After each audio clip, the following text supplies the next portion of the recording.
నమస్తే రమ్మగారు. నమస్తే జయ. రమ్మగారు, విక్రమ బేతాళ కథలు మనం బాగా చెప్పుకుంటూ ఉంటాం.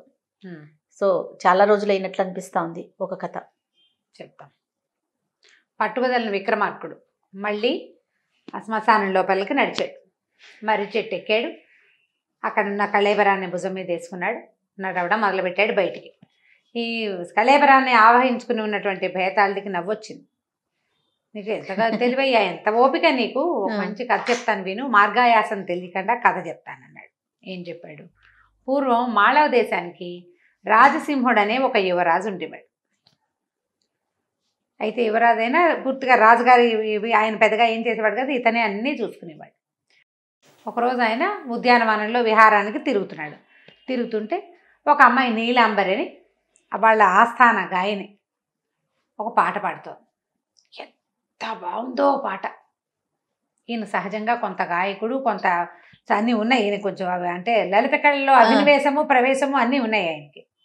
చాలా మెచ్చుకున్నాడు పాటని. నీలాంబరి, ఎంత బాగా పాడేవమ్మా, నీ కంఠం ఎంత బాగుందో, పాట ఎంత బాగుంది, ఎంతో అసలు నాకు ఏమంటారంటే మైమరిచిపోయేంత అత్యద్భుతంగా ఉంది పాట అంటే. ఆ అమ్మాయి ఏమంది, ఒక తెలిసిన సంగీతకారుడు ఒక ఆయన సంగీతజ్ఞుడు ఈ పాటకి రాగం కట్టాడండి. మరి అతను కట్టిన రాగం అవటం వల్లే ఈ పాటకి ఇంత అందం వచ్చిందండి అని. సరే, ఈయన ఏమనుకున్నాడు, ఎవరైతే ఈ పాటకి రాగం కట్టాడో అతన్ని పిలిపించారు. ఎంత అద్భుతమైన పాట, ఎంత గొప్ప సాహిత్యం, ఎంత పరమాద్భుతంగా ఉంది, నువ్వు ఏం చూసి ప్రేరణ పొంది రాసావు అని అడిగేశారు కదా. ఇది పట్టేవో అంటే అతను ఏమన్నాడు, రాగం కట్టడమే కాదండి, ఈ పాట కూడా నేనే రాశాను. నా మిత్రుడు ఒక చిత్రకారుడు, అతను ఎంత అందమైన ఒక అమ్మాయి చిత్రం వేశాడంటే ఆ చిత్రం చూసి నాకు అభినవేశంగా ఉత్సాహం కలిగి నేను సాహిత్యం రాసి దాన్ని పాట కట్టానండి. ఈ పాట ఆ అమ్మాయికి చెప్పాను అన్నాడు. అనేసరికల్లా ఒక చిత్రం చూసి, ఇప్పుడు మామూలుగా ప్రకృతిని చూస్తే వస్తాయి సాహిత్యాలు, అవి పుడితే చాలా అందమైన ప్రకృతి, సూర్యోదయమో సూర్యాస్తమయమో, ఓ మామిడి తోట, ఒక కోయిల పాట, ఇవన్నీ చూస్తే మనకు ఒక ఉత్సాహం వస్తుంది.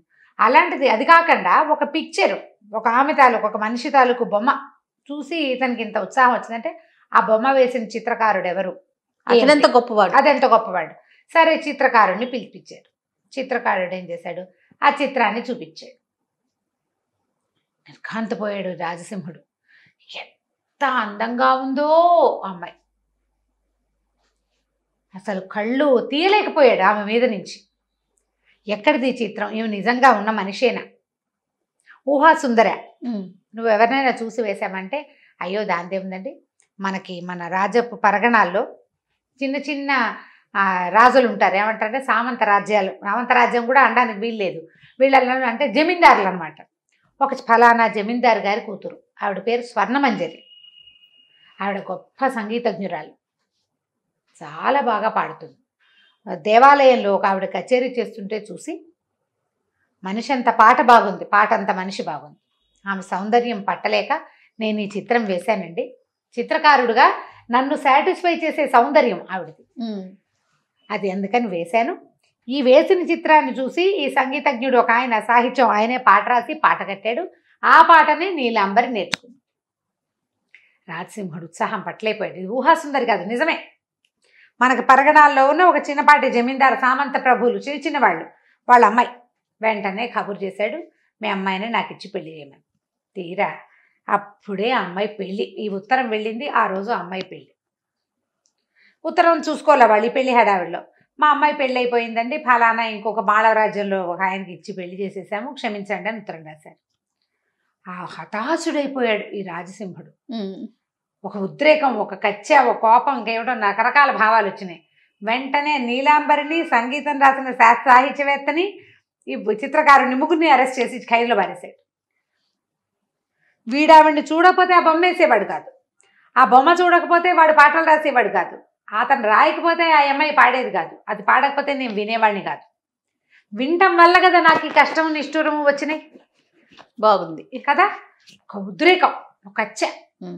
అరెస్ట్ చేసేసాడు. వాళ్ళు పడిపోయారు. రోజులు గడిచిపోయింది. చాలా కాలం తర్వాత, అంటే ఒక ఏడాది 2-3 ఏళ్ళు అలా గడిచిన తర్వాత మాళవ రాజ్యంలో ఈయన ఏదో పనుండి వెళ్తే అక్కడ గొప్ప కచేరీ ఉంది. ఆ మాళవ రాజకుమార్ రాజు గారు ఇతన్ని బాగా ఆహ్వానించాడు. ఇవాళ ఒక మంచి కచేరీ ఉంది, విందురుగాని అన్నాడు. కచేరీలో ఒక జంట పాట చాలా ఆకర్షించింది. ఎంత బాగుందో! ఆవిడ ఎటు కదిలినా, అటు కదులుతూ ఉంటే ఆ కదలికల మీదే ఇతని కళ్ళు తిరుగుతున్నాయి అన్నమాట. ఈవిడెవరు, ఎంతో బాగా పాడుతోంది అని అడిగాడు. ఆయన ఏమన్నాడు, ఈవిడ మీ రాజ్యపు అమ్మాయేనండి,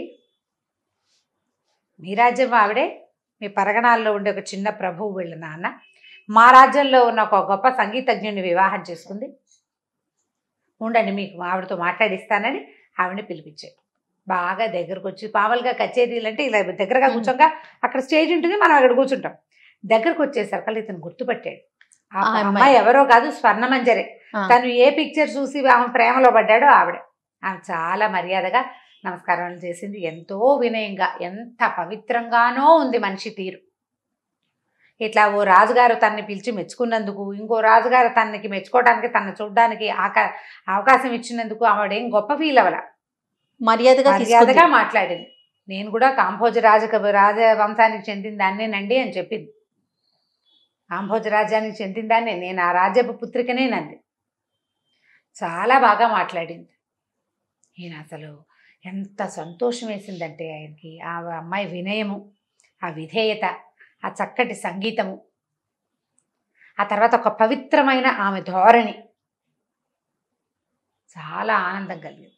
సరే ఇంటికి వెళ్ళిపోయాడు. వెళ్ళాక వాళ్ళ ముగ్గురిని విడుదల చేసేసాడు. వెళ్ళిపోండి మీ దారిని మీద అన్నాడు. ఇక్కడ ఆపాడు భేతాడు. ఏ ప్రయోజనాన్ని ఆశించి వాళ్ళ ముగ్గురిని అరెస్ట్ చేశాడు రాజసింహుడు. ఇప్పుడు ఏం జరిగిందని వాళ్ళ ముగ్గురిని వదిలిపెట్టాడు. నీకు తెలిసి సమాధానం చెప్పకపోతే తల 1000 వక్కలవుతుంది, తెలిస్తే చెప్పన్నాడు. రాజుగారు ఏం చెప్పాడు విక్రమార్కుడు. అందులో పెద్ద ఆశ్చర్యానికి ఏముంది, ఒక తాత్కాలికమైన క్షణికమైన ఉద్రేకానికి లోనయ్యి తను ఆశించింది తనకి దక్కలేదన్న ఒక ఉక్రోషంతో అరెస్ట్ చేసాడు.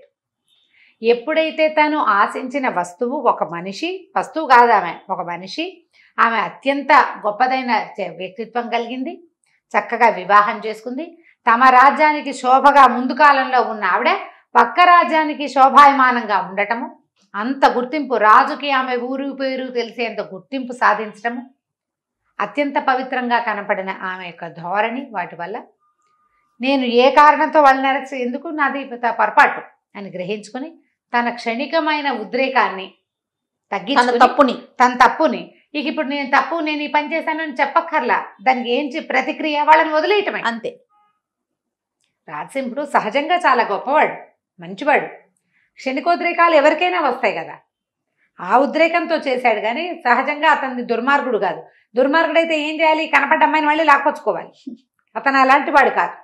ఆ పని చేయకుండా ఇలా వీళ్ళని వదిలిపెట్టేసి తన తప్పుకి తగిన ప్రాయశ్చిత్తం చేసుకున్నాడు అని చెప్పగానే వేతాళుడికి నచ్చింది సమాధానం.